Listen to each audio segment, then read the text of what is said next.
you can't take something away from people and expect them to be totally chill with it. Be like, "Oh, yeah, I would love to spend more. Please let me spend more." Costco rival changes key perk policy, but it could backfire. So I am a huge, huge fan of Costco. I don't know if you are, but man, I spend all of my money goes to two places. And my wife is in charge of this when it happens. It either goes to Amazon or it goes to Costco. So all of my money goes to Costco or Amazon. My best Costco experience was I went there one day to get paper towels, and I ended up spending $350 and having a trunk full of stuff. And so it's like you can't when you go into Costco, you can't just buy a couple things, right? But maybe that's what Sam's Club is trying to do, have that same sort of customer loyalty. Because man, I was watching this documentary about Costco. I think I forget where I heard it from, but I feel like it was a documentary. They were talking about the fact that their customers are incredibly loyal. They make the most money on the business basically through the memberships, and they're never ever going to change the price of the $1.50 hot dog. And they said that basically everything in the store that is Costco brand, so Kirkland brand, is as good or better than the name brand that's right beside it. So I thought that was really interesting. They said they even go to the manufacturers and they say, you need to make our product better than your product. And it's like, what? That's crazy. So Costco is where it's at, my friends. I tell you what. But Sam's Club Plus members have about 6 weeks to use a coveted perk, and they're letting wholesale giant know they're not happy about it. Effective August 19th, Plus members will only get free shipping on orders from Sam's Club website on $50 or more. And if you didn't add $50 or more, there's an $8 flat rate fee. Some category exclusions apply. How are you spending these new changes now for Plus members? We have to order $50 to get free shipping. You're taking away benefits. Enough. Respond back to your Plus members. This is some BS. Don't ghost us. It's crazy, right? I've run into that a little bit with Amazon. I don't know if you've been that, right? I've had Prime for years, but now Prime Video has ads in it, which is annoying. I've had Prime for years, and now instead of it being next day or 2 day shipping, I feel like they've added an extra day unless you pay, $2.99 to get a little bit faster. And I'm like, that's not how I remember this being. I've noticed that lately. And now Sam's Club coming through and saying, "Hey, you got to spend at least $50 to get free shipping," which is probably pretty easy to do, honestly. But you can't take something away from people and expect them to be totally chill with it. Be like, "Oh yeah, I would love to spend more. Please let me spend more. Please start adding ads to this program that I'm already paying for Prime for. Please go ahead and add ads to it." So yeah, I don't see where Sam's Club is going to come out ahead on this, right? And that's definitely going to hurt their bottom line. It's definitely going to backfire, in my opinion. And people are going to be heading over to Costco in droves. I mean, I can't tell you the last time I took my wife's car because my car's electric. I took my wife's car over to Costco, to get stuff and gas, and seeing the line of gas being like 6 cars deep, right? You don't push people away over to Costco because that membership experience over at Costco is so good that you will like completely run yourself out of business. And unfortunately, I think Sam's Club is heading in that direction. But did I buy the paper towels? I did. I did. Yes. And that was Brian, that was probably 2 years ago, and we're still working on that one pack of paper towels, right? It's so big. Prime deliveries no longer show up as advertised. Yeah, that's what I mean. That's the experience I'm having too. Government does it every day. Take away stuff we already pay for. Yeah, you got that right. Man, I'll tell you what. And democracy is on the line. Yeah, we'll see about that. Let's go see also on Walmart. So Walmart's the parent company of Sam's Club. And if we look in, we can see that Walmart's really been on a tear lately. I think it had a low in June of 2022. So it's been a while, around $40 a share. And right now we're pushing up as high as $60 a share. Had lots of buy and sell signals in the meantime. We did get a sell signal here on June 21st. So if you are a Walmart shareholder, now may be the time to get out, because I mean, it went from around $64 a share to about $67 a share, about $3 gain on that one trade right there. But if we look at their performance summary, hey, we can see a 90.98% return on Walmart right here, which is pretty awesome, right? And in fact, this capital efficiency is a big number that me and the co-founders of Outlier were talking about, how important capital efficiency is. So with a 1.96, that means basically you are out of the market half the time and get uh, basically the same reward from it, right? If you were in the market even more, you would have seen much more drawdowns. In fact, the max drawdown here only 15% versus 25%. So yeah, Outlier definitely delivers here right now. But Costco does charge for shipping. Interesting. I don't know. Maybe they got to make up for those $1.50 hot dogs. But let's go ahead and jump into our market analysis. All right, so I did make some changes to this today. If I if I need to make some edits, you'll see me do it live. But I was taking a little bit of a social media course over the weekend while I was driving down the road for 20 hours, it felt like. And one thing that they were talking about was making sure that I introduce myself, because there are people who show up every single time who know who we are, but there's also new people who come every time who are like, who's this guy? Who's this rando? Right? So welcome to the Outlier Trading Room. This is how to trade only 10 minutes a day and exactly how to take the guesswork out of trading. And for those of you who don't know me, my name is Christopher Yule. I've twice been awarded top 100 people in finance. I've been successfully trading since 2009, and I'm a partner with Outlier. And this is my style of trading using Outlier. But Outlier delivers you new opportunities every single day. So we're going to be using the golden ticket trading strategy here, which is the 8 steps to turn profit hacking into pure gold. It always starts with the market. We need to trade with the trend of the market, with the SPY, the SPY showing the 10 over the 20, price over the 50. And let's go to the SPY. SPY's flat on the day, but setting new all-time highs intraday. But we do have the 10 over the 20, price over the 50. And this is one thing that I want to talk about on Friday. On Friday, we will be having a special live stream. On this, what I'm going to be doing for the next while is really breaking down parts of the trading strategy that I have, how I came from it, how I learned from it, why we do it. So these are going to be super educational. I'm going to try and like put them into 15-minute chunks. So I definitely want you to come to that. That'll be on Friday. So that'll be at 2 p.m. Central Time, 3 p.m. Eastern Time, right before the trading room. So the market is still trending higher. And let's go look at the market breadth. So if we go over here to the market breadth inside of Outlier, let that load for just a moment. Drop off the 5, add on the 10, and we can see here that the percent of stocks on the bull list is growing. So the percent of stocks with buy signals continues to grow. That's what we want to see here. So that looks great. So we do have the trend moving in our direction and the market breadth moving in our direction. So next, before we take on any new trades, we need to reduce risk before adding anything new. So the way that I do that is I have a very detailed checklist here of what I want to see as an exit signal. And I feel like we might need to do some work today, so let's get busy. First trade that we have on is in, let's start with ING. ING, we put this on Friday, popped up a little bit this morning, has basically gone flat from where we got in.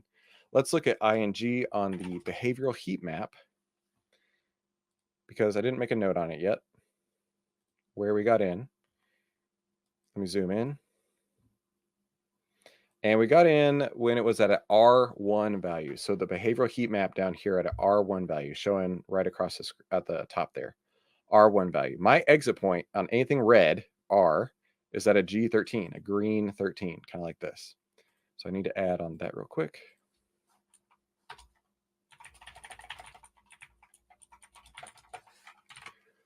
All right, so we got the plan there. Now, it's not below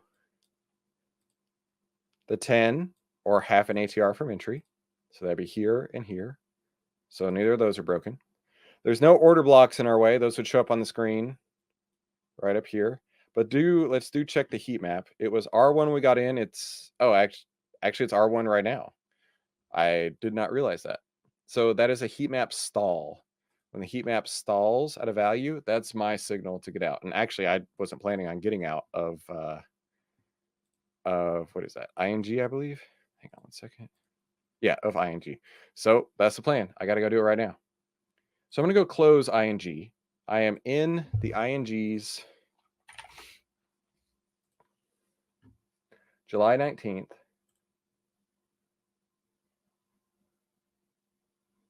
Which strike is that? 17 calls. I'm in the July 19th, 17 calls. Let's see if we can get filled for $1. That's the wrong button. Let's see if we can get filled for $1. There it is. All right, so I'm in my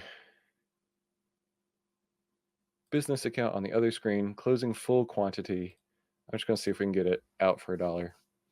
That's working in order right now. Let's look at the 5-minute chart, just curious.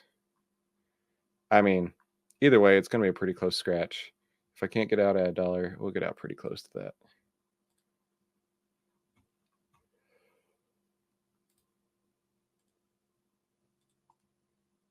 All right, working it down from $1 to 97 cents. Still not out at 97.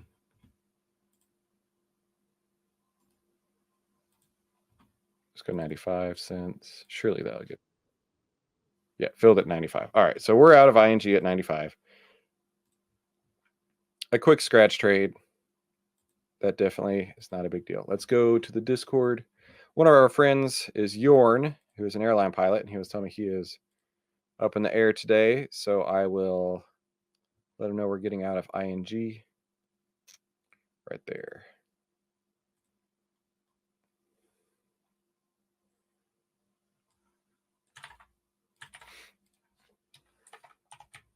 Closed ING.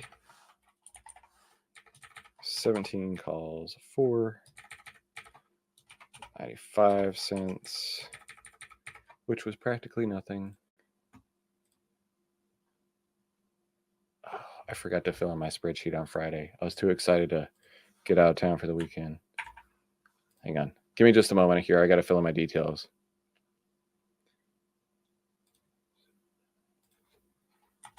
So that was 75 ING long calls quantity. Okay.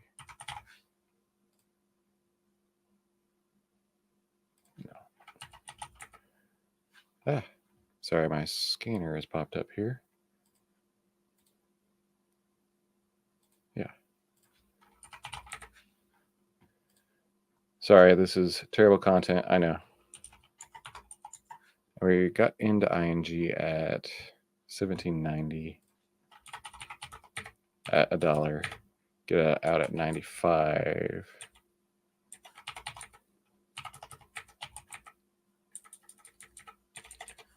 Closed on the 8th. Okay, there we go. So return on capital was 5.33% plus, and that includes commissions, just so you know. And the account impact was 60 basis points.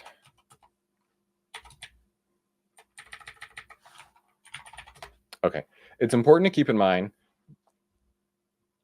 we're not going to hit home runs. We're not going to double our accounts on every trade that goes out there, right?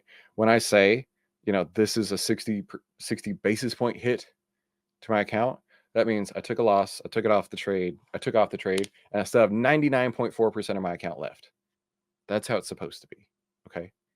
Don't get suckered into all these people on the Instagrams and whatnot telling you, all this crazy stuff. That's the kind of trading that actually is long-term, right? Of course, we want to hit home runs, but every once in a while, take a strikeout. It's okay. All right, let's move on to the next one here. Like I say, I actually thought we were going to keep on ING. Hadn't planned on taking that one off.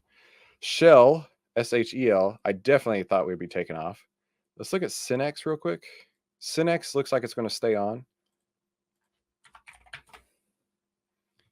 And let's mark our sell into strength point real quick.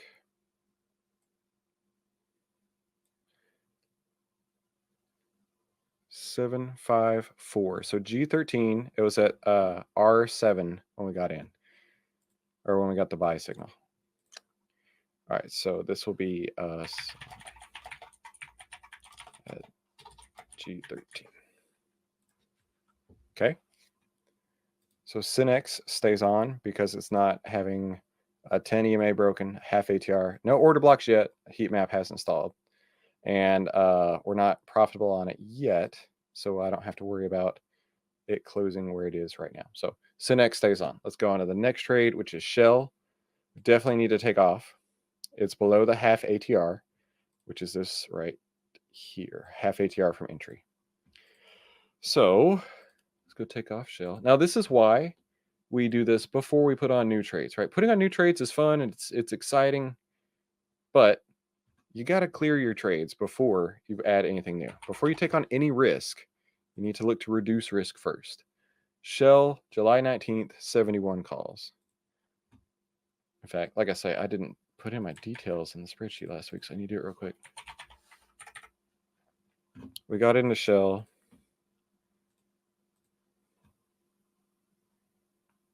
It's this one right here. Get my quantity.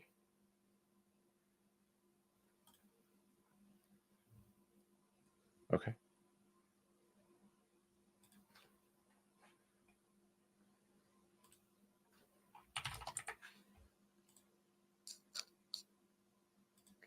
Spreadsheets fight me. That's okay. Entry price was at 73.25. 71 calls. Bought it for 265. Okay.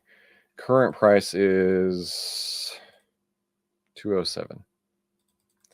Let's see if we can get filled to close.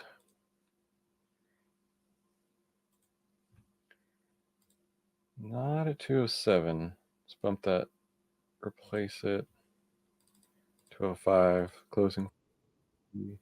Oh, cool. I put it at 205. It actually got filled at 207. That'll work. Okay. So taking that off.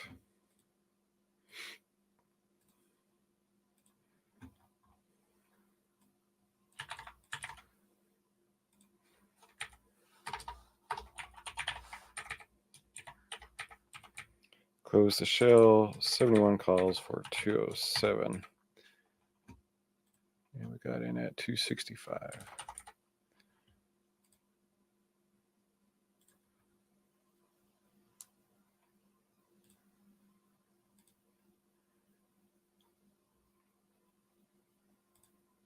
All right, so that was a 22% loss on the option, which did 2% to my portfolio. Not a heat map stall. It was below the half ATR.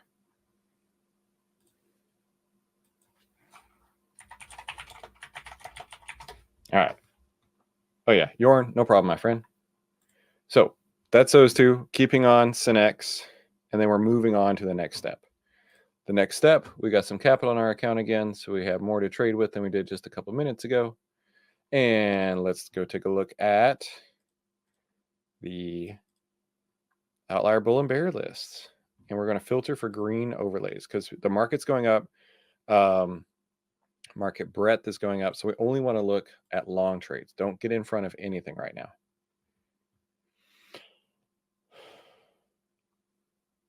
So I'll give this just a minute to come through. We have 43 new on the bull list, 23 new on the bear list, filtering for the green overlays. Now, the way that I'm going to trade, I'm only going to trade $20 or higher and last day close, or I'm sorry, average daily volume over 1 million. And as you can see, there's not all that many. I've actually dropped this in right here. There's 7 that are over 1 million and over 1 million. And what is the word I'm thinking of? Green overlays. Yeah. So then I take that into here, into my bull list, which I've already dropped in. I run my scanner real quick. And the scanner is going to check a couple things. It's going to make sure there's no order blocks in our way. The price is moving in the direction of the trend that we want. There's no earnings in the next 3 days. And only one guy passes through, the trade desk. And that's an interesting trade. So, or interesting stock. Interesting, I see.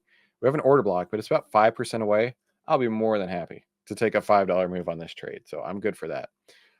What I did notice was this has a VCP pattern.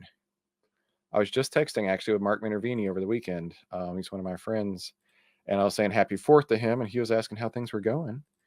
And this is Mark's signature pattern right there, where it's deeper and then shallower and shallower. And then it comes to a breakout point. So I love when I can see that, right? I don't trade patterns, but when I see something like that, I always find it interesting when I talk about it. So let's go to TTD. Let's go on the option chain. TTD, there we go. What I'm looking for is Oh, we need to double check the positive expectancy. See, this is why we have a process. Step through it every time to make sure you don't leave anything out, right? So let's go to TTD. What I want to see is positive expectancy on the back test with outlier. So we're going to hit the performance summary. Oh, wow. I would not trade this one. Outlier signals do not work very well with TTD, negative 91%. All right. That's it. And that is exactly why we have this process, right? Because I definitely wouldn't want to take that trade knowing that the historical results with outlier are not all that great. So I'm going to skip this trade, but we'll take a look at some more tomorrow. And Synex stays on. So that's everything I got in my portfolio right now. It's just Synex. Hasn't hit that point yet. So that's going to wrap it for today's Outlier Trading Room. Thank you so much for coming. I will be here tomorrow checking out some new trades with you. Mahesh told me that, let me double check what he said. We do have some upgrades coming in the platform here really quick. The scanner, which I'm most excited about, which is going to save us actually a lot of time. I'm looking at our Skype messages real quick. He's going to have it in dev by the end of the week. I have access to dev, and as you know, I kind of like to share the things that aren't publicly available yet. So we're going to try it out. Dev isn't always up to date. Sometimes dev lags in data, but we'll definitely be able to play with it. So I'm excited about that. Don't forget, Friday we have a special live stream. I definitely want you to come because we're going to be going through different parts of the trading strategy, and it's not Brian. It's not going to be just a pitch fest. There will be a lot of education that goes on with this. But then I'll do a soft pitch at the end. So, Brian, that was mainly for you, my friend. You guys have a fantastic afternoon. See you right back here tomorrow. Talk soon.